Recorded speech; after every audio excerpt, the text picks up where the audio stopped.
Assalamualaikum warahmatullahi wabarakatuh. Waalaikumsalam warahmatullahi wabarakatuh. Dadah si Indra. Kami dari kelompok 1 ingin mempresentasikan, memaparkan materi yaitu elastisis plastisitas, mata kuliah mekanika teknik, dosen pengampu yaitu Bapak Agus Pramono, yang mana di kelompok kami ada beberapa orang. Yang pertama yaitu Muhammad Rian, yang kedua saya sendiri Syahrul Prasetyawan, yang ketiga Rahman Nadia, yang keempat Walid Ilhamul Nayat, yang kelima Muhammad Faisal, yang keenam Faisal Haris, yang ketujuh Muhammad Akmal Robidin, yang ke-8 Dewi Angga, yang 9 Wahyu Dayat yaitu dan Muhdor Darul, Samsul Fatan, dan Didi Wahyudi. Untuk slide selanjutnya, moderator.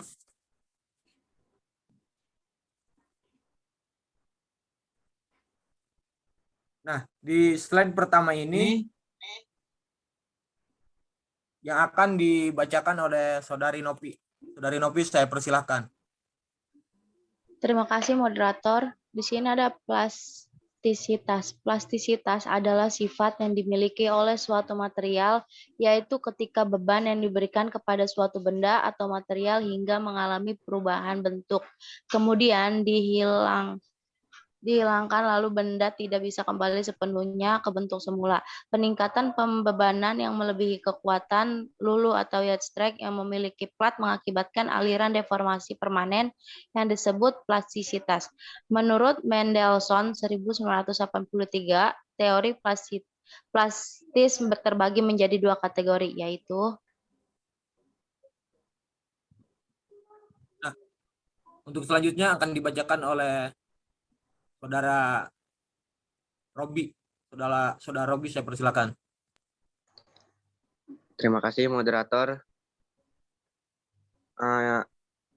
Teori plastisitas terbagi menjadi 2 kategori, yaitu teori fisik. Teori fisik menjelaskan aliran bagaimana logam akan menjadi plastis, meninjau terhadap kandungan mikroskopik material seperti halnya pengerasan kristal, atom, dan diskolokasi butir kandungan material saat mengalami tahap plastisitas.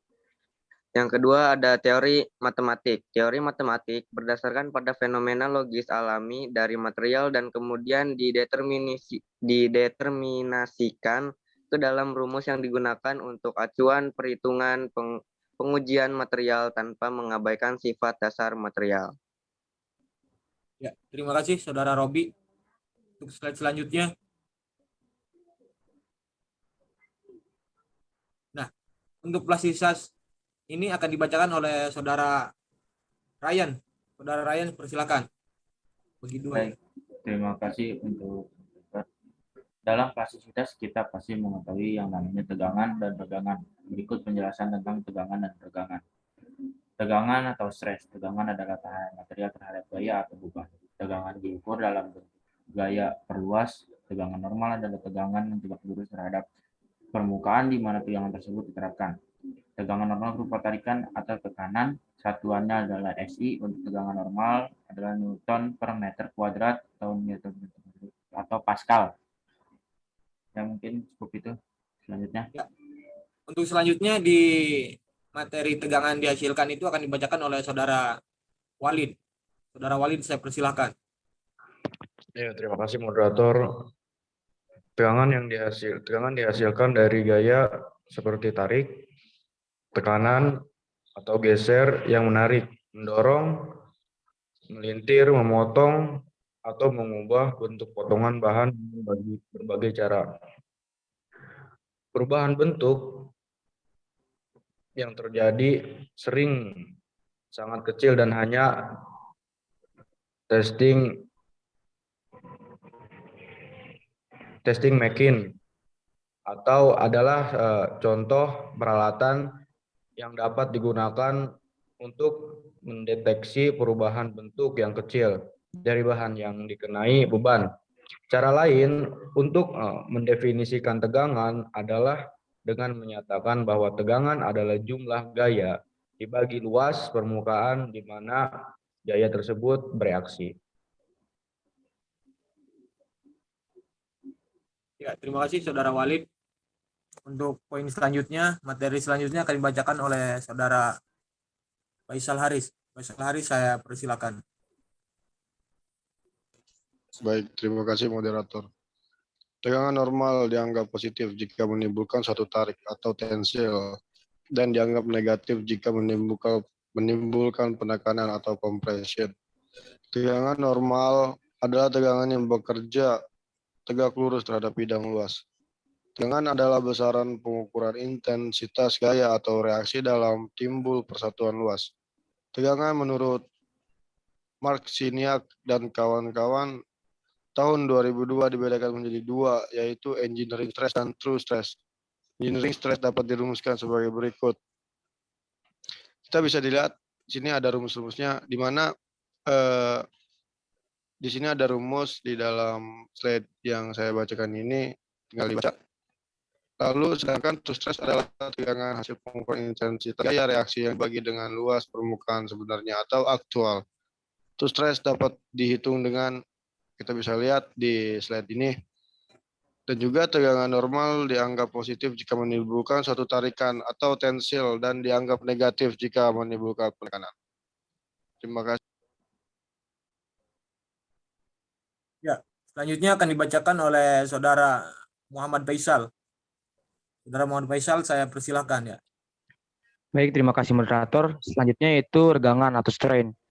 Regangan didefinisikan sebagai perubahan ukuran atau bentuk material dari panjang awal sebagai hasil dari gaya yang menarik atau yang menekan pada material. Apabila suatu spesimen struktur material diikat pada jepitan mesin penguji dan beban serta pertambahan panjang spesifikasi diamati serempak, maka dapat digambarkan pengamatan pada grafik di mana ordinatnya beban dan absis menyatakan tambahan panjang. Batasan sifat elastis perbandingan regangan dan tegangan akan linear, akan berakhir sampai pada titik mulur. Hubungan tegangan dan regangan tidak lagi linear pada saat material mencapai pada batasan fase sifat plastis. Menurut Marciniak dan kawan-kawan, pada tahun 2002 regangan dibedakan menjadi dua, yaitu engineering strain and true strain. Engineering strain adalah regangan yang dihitung menurut dimensi benda aslinya, yaitu panjang awal, sehingga untuk mengetahui besarnya regangan yang terjadi adalah dengan membagi perpanjangan dengan panjang semula. Di sini terdapat rumusnya, bisa dilihat sendiri, yaitu seperti itu. Rumus regangan yang dihitung dari kondisi saat itu dan bukan dari kondisi awal, yaitu ada di rumusnya. Cukup moderator. Ya, terima kasih Saudara Muhammad Faisal. Untuk slide selanjutnya. Ya, untuk slide selanjutnya akan dibacakan oleh Saudara Wahyu. Untuk Saudara Wahyu saya persilahkan.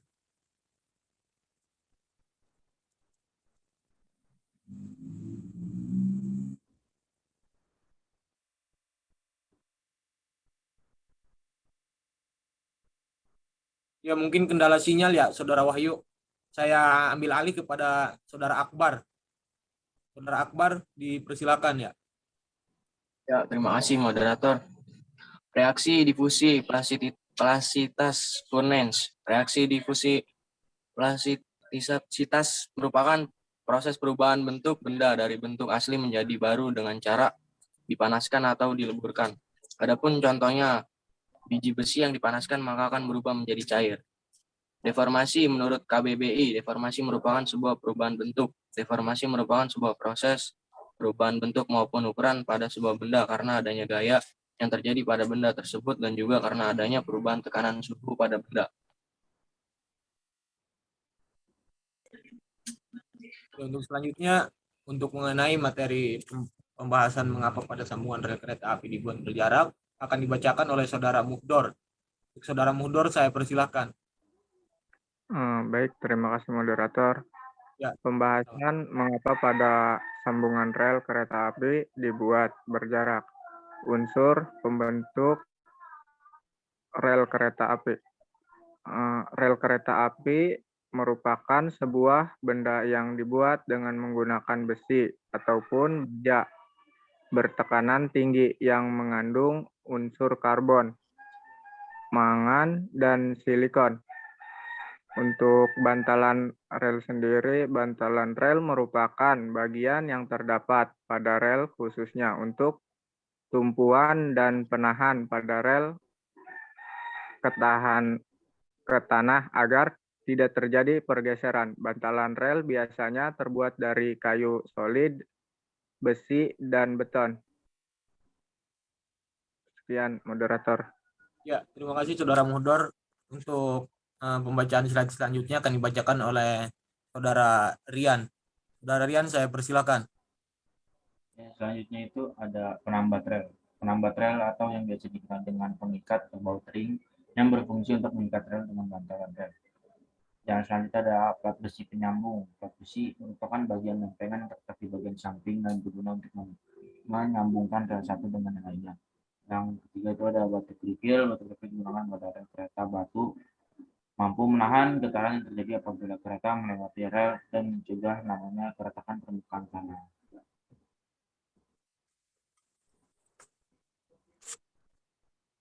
Ya, dan selanjutnya yang terakhir yaitu mengapa rel dibuat dengan bahan baku akan dibacakan oleh Saudara Faisal Aris. Faisal Aris, saya persilakan. Ya, oke. Terima kasih moderator. Mengapa rel dibuat dengan bahan baku baja? Apakah mempunyai keunggulan tersendiri? Ya, rel kereta dibuat dengan menggunakan bahan baja bertekanan tinggi karena bahan baja merupakan bahan terkuat apabila digunakan untuk jangka waktu yang cukup panjang. Selain itu juga baja merupakan bahan yang tidak bisa disinggahi oleh tanaman-tanaman perusak seperti tanaman liar maupun jamur dan juga dapat mencegah yang namanya erosi tanah.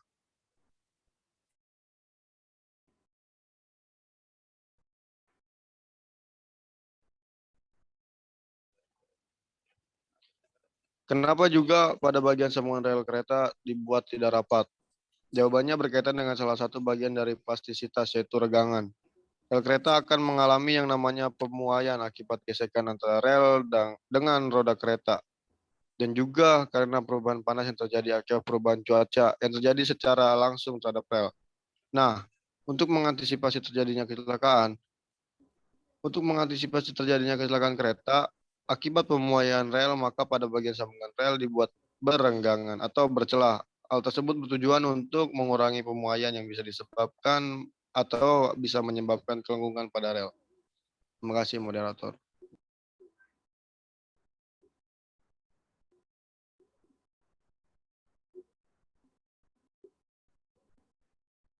Napul masih di mute.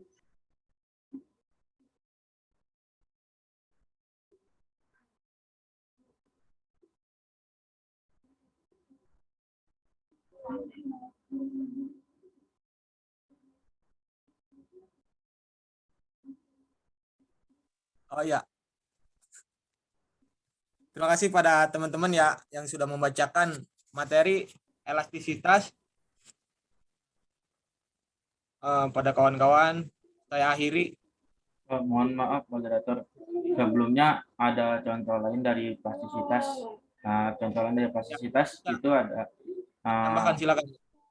contoh lain dari plastisitas itu ada karet yang ditarik sehingga tidak bisa kembali ke bentuk semula.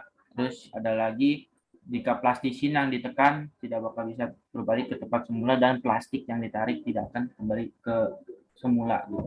Hanya itu moderator, terima kasih. Terima kasih Muhammad Rian. Ada yang lain jika ingin menambahkan terkait materi plastisitas ini? Cukup, moderator. Ya, terima kasih. Saya akhiri aja ya pertemuan kali ini kita. Assalamualaikum warahmatullahi wabarakatuh. Waalaikumsalam warahmatullahi wabarakatuh. Terima kasih.